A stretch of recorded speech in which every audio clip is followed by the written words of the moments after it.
Colombia ante un grave conflicto social. Las condiciones de transformación social en Colombia están lejos de verse. Primero hay que controlar los excesivos abusos del poder del Estado. Las fuerzas políticas en nuestro país están completamente divididas en una aparente igualdad en donde unos controlan todo, los medios de comunicación, la policía y el ejército en defensa de los medios de producción y la banca. El ejercicio del poder está concentrado pero despersonalizado y los periodos de una cara que manda políticamente, son los más visibles, por ende, los que más se desgastan, son muy cortos para encauzar la ira, el odio y la frustración hacia ese único sujeto. De todas formas, persiste la ilusión de que el próximo que vendrá será mejor. Cuando hablamos de conflicto, no nos referimos solo a los conflictos armados, ya que existen otras clases de conflictos que, aunque no utilizan armas, pueden llevar aparejada violencia y pueden tener efectos negativos sobre la población. Cuando hablamos de conflicto social, implica una falta de acuerdo entre dos o más personas, pero cuando esa falta de acuerdo persiste en el tiempo y afecta a un grupo grande de individuos o hace que varios grupos sociales se enfrenten, podemos hablar de conflicto social. El gobierno nacional está sufriendo una ceguera total frente a las necesidades de las clases más desfavorecidas del país. A estas hay que sumar a una nueva clase social que ha perdido todos sus privilegios que de alguna forma la apartaba de las demás, como es la clase media. Veamos cuáles son las causas de un conflicto social en Colombia. Las causas del conflicto social en Colombia, podemos destacar las siguientes. 1. La crisis económica que supone la pérdida de miles de empleos por causa de la pandemia, el cierre de miles de establecimientos afectados durante la epidemia, en su mayoría perteneciente a una clase media, la proliferación de empleos precarios de la economía informal, también llamada la economía del rebusque diario, o la disminución de la capacidad adquisitiva de las personas conlleva el aumento de la pobreza y la aparición del hambre en muchos lugares del país, la ausencia del Estado en la mayor parte del país, dan lugar que los gobiernos locales viven huérfanos de las ayudas nacionales del Estado, quien debe ser su colaborador adjunto. Esta falta de la ausencia de la figura del Estado que favorezca la existencia de servicios públicos, la educación y la sanidad, lo que provoca graves conflictos entre la población debido a las desigualdades. Si a todo lo anterior le sumamos la desigualdad entre hombres y mujeres, entre personas de distintas etnias o entre personas que profesan diferentes religiones, son causas habituales de conflicto social. Todo lo anterior se va acumulando en los sentimientos y frustraciones de las personas, causa amargura y crean un gran resentimiento social en todas las clases sociales que no encuentran respuesta del gobierno. En pocas palabras, se ha creado un resentido social que pierde el interés por su vida y la de los demás, es el combustible para una revuelta civil de grandes proporciones, con una gravedad que no se sabe hacia dónde se dirija. Las consecuencias del conflicto social son imprescindibles. La gente comienza a no respetar a la policía, a no tenerle miedo al ejército, no les importa perder la vida, es una aventura suicida que cree que algo le va a quedar. Los conflictos sociales comienzan de manera pacífica como una protesta, pero cuando se extienden en el tiempo pueden tener consecuencias muy graves como el desplazamiento de miles de personas que temen por su vida. La represión ya no es causal para poderlos acabar, es el principio de una guerra civil de graves consecuencias sociales en todos los niveles.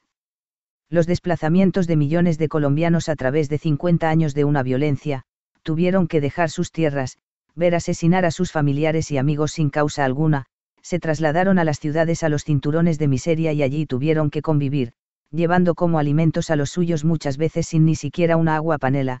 El desconsuelo de estas familias vieron cómo sus hijos se perdían, los hombres como aprendices de lampa y las niñas como nuevas prostitutas que se veían obligadas para llevar alimentos a sus hogares. No podían regresar a sus tierras, estaban en manos de sus perseguidores. En medio de toda esta calamidad nacional, nace una esperanza de cambio con la firma del Acuerdo de Paz en La Habana, que al ser sometidos a una consulta popular, las mentiras, el mantenimiento de la violencia que les había dado grandes ganancias a sus promotores de los paramilitares, guerrilla y narcos, que sus grandes ganancias dan como resultado la narcoguerrilla o narcoparamilitares, estos últimos fueron capaces de dominar el gobierno, pero pese a todo lo anterior hay una causa el más influyente en cada persona y en una sociedad como la nuestra, es el miedo al cambio. Las personas prefieren su miseria, su ignorancia, y prefieran realizar una lucha desigual para sostener lo poco que han alcanzado, que son las migajas que ha podido recoger de suelo. Cuando todo esto está perdido, viene el rencor por todo, contra los suyos, la sociedad que los rodea, contra todo tipo de autoridad, es la hoguera perfecta de una guerra civil. ¿Cómo podemos prevenir una guerra civil y superar los conflictos sociales? La comunicación debe cambiar sus afinidades con el Estado y guardar una imparcialidad que han perdido y ha sido cambiada por las redes sociales que por su tamaño supera con creces a los medios tradicionales de comunicación. Hay que realizar verdaderos cambios sociales, partiendo en una modificación de los entes electorales, para garantizar unas elecciones limpias y que cuenten con el respaldo de toda la sociedad. Se debe fomentar de una cultura basada en la igualdad con la participación de todas las fuerzas políticas existentes en el país. Mediante determinadas campañas se puede fomentar una cultura que se base en la igualdad entre las personas para que no exista discriminación por razón del sexo, la edad, la religión o la raza, entre otros aspectos. El establecimiento de una justicia pronta e igualitaria para crear una sensibilización hacia la solidaridad, la cual se logra dando a conocer la situación de las personas más desfavorecidas para que tengan visibilidad y buscando soluciones a su situación, en vivienda, educación, salud gratuita, pensión para todos y dependiente del Estado. La educación debe contener principios sociales como la defensa de los derechos humanos universales, el respeto a las diferencias, la importancia de valores como la amistad, la honestidad, la solidaridad o la paz, promulgando una mente abierta y dispuestos a convivir en armonía, con una gran capacidad de investigación necesarias para cambiar su contorno. La salud debe ser dependiente del Estado, creando dos aspectos fundamentales: una salud preventiva que llegue a cada hogar de los colombianos y una salud que cuente con hospitales, médicos con capacidad de servir a sus semejantes, que cuenten con sueldos dignos para cubrir las necesidades de sus hogares. El aspecto habitacional es fundamental tanto a nivel de las ciudades como en el campo. Del Estado debe partir grandes campañas para la construcción de vivienda justa para todos, la mejora de la vivienda campesina, los cuales deben contar con todos los servicios necesarios de luz, agua, medios de comunicación, educación y salud para los suyos. Es necesario volver los ojos al campo donde se encuentra el futuro de la humanidad que requiere de comida. El hombre no puede seguir acabando con la explotación de los productos no renovables, hay que utilizar energías limpias. Tal y como lo hemos visto, un conflicto social puede acarrear consecuencias muy graves. Está en nuestras manos evitar que lleguen a producirse y afecten a la vida de tantas personas y de la existencia de la misma nación. Todo conflicto social es una de las causas de la transformación social. Marx, Weber, Galtung, Wallerstein y hasta el estructural funcionalista de Louis Coser han comulgado en alguna medida con esa idea. Los impulsos del conflicto social son los que permiten acelerar los cambios en las sociedades.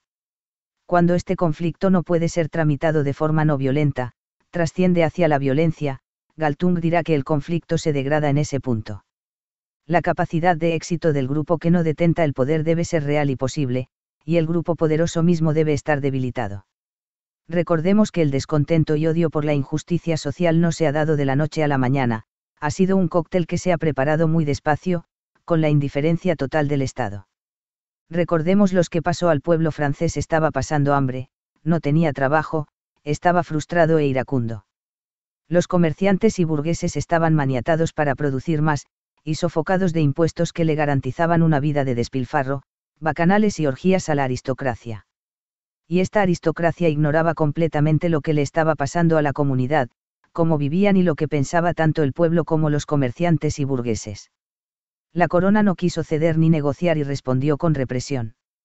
Encarceló y mató a muchos de los líderes, eso hizo que perdieran el respeto hacia ella, y el odio y la ira de la gente fue incontenible. Asaltaron la Bastilla más como acto simbólico que como estrategia de combate. El cambio fue violento y la estabilidad al país solo llegó décadas después. En medio de esta coyuntura vale la pena recordar a Simón Bolívar, el libertador de 5 naciones. Hoy, héroe declarado por todos, en esos momentos, lo estigmatizaron de guerrillero y revoltoso que estaba dañando la paz de la corona y la unidad del reino. Todo lo anterior es indispensable para situarnos en los momentos actuales de violencia y asesinatos a líderes sociales de nuestro país. Al gobierno nacional no le interesan y sus investigaciones no llegan a ninguna parte. La vida de las personas no vale nada en Colombia, nunca se ha interesado por la protección de la vida, la salud, y sabemos de antemano que los hechos violentos van a seguir pese a la pandemia. La violencia se va a incrementar por las diferencias sociales y económicas entre clases sociales. ¿Hasta dónde llegaremos? Herman Lozano. elcriterio@gmail.com. Suscríbete a nuestro canal. Gracias por su atención.